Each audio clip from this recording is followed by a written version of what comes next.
Enzo Recto, kalaban ang katiwalian at kasinungalingan, kakampi sa katotohanan at kabutihan.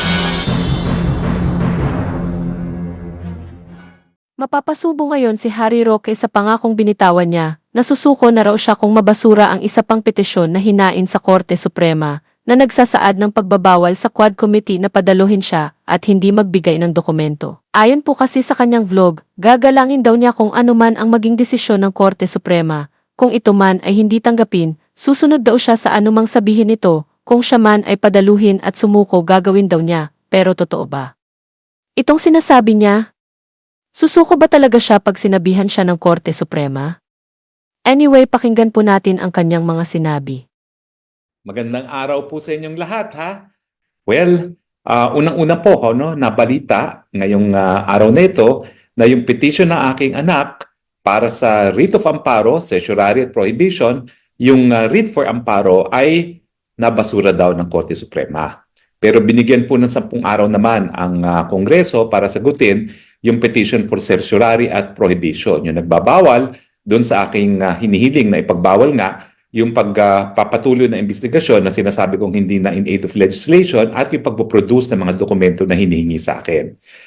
Well, siyempre po, bilang isang abogado, bilang isang officer of the court, ginagalang ko po yung pagbabasura ng Korte Suprema sa writ of amparo, bagamat maasa pa rin po kami na titignan pa rin ng hukuman yung merito doon naman sa aming petisyon ng certiorari at prohibition.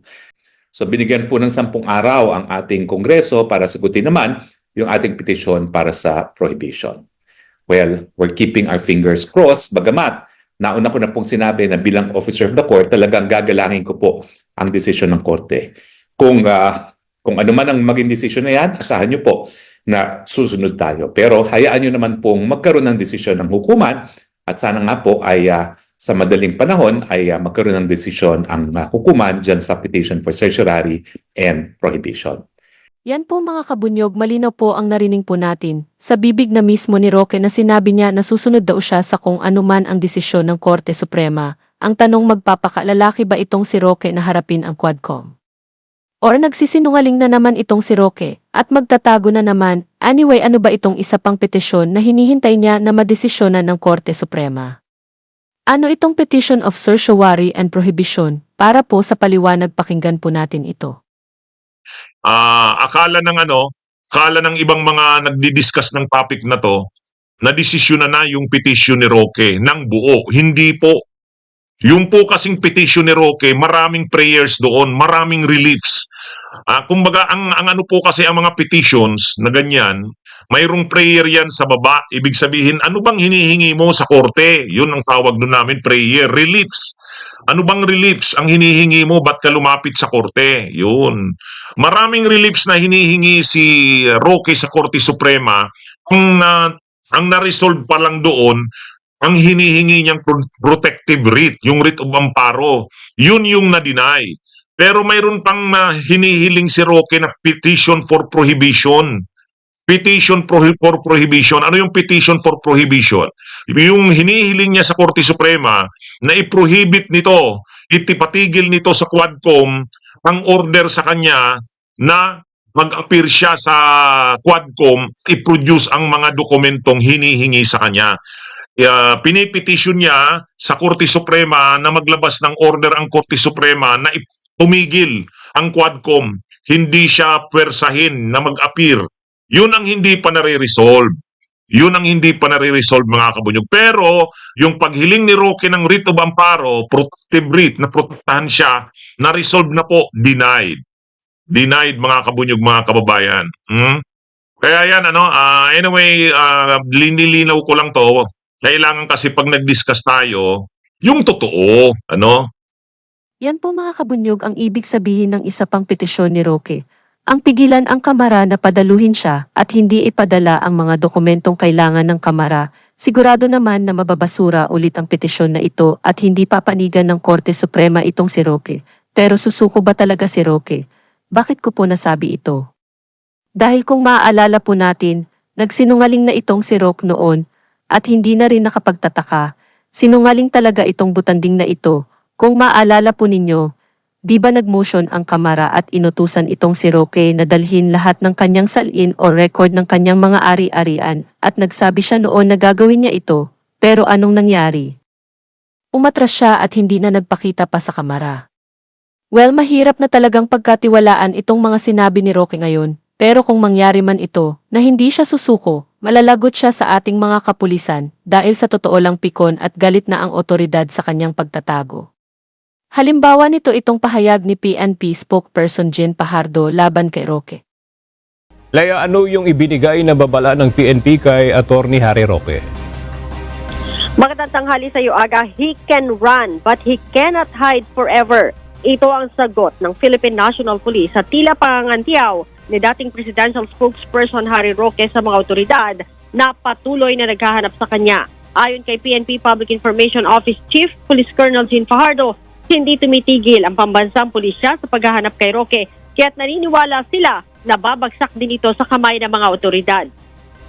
Kay Harry Roque, may intel po ba tayo na nasa bansa pa siya o nakalabas na siya? Well, based po sa information na being provided to us by BI, there is no indication na siya ay nakalabas. I understand na nakasama na po siya doon sa ILBO, yung Immigration Lookout Bulletin Order. So, kung gagamit po siya ng mga ating mga airport and pantalan, then may mga law enforcement officers naman po doon who can be easily at least apprehend him if necessary. If one-sided po, ay po pwede po siyang hulihin po.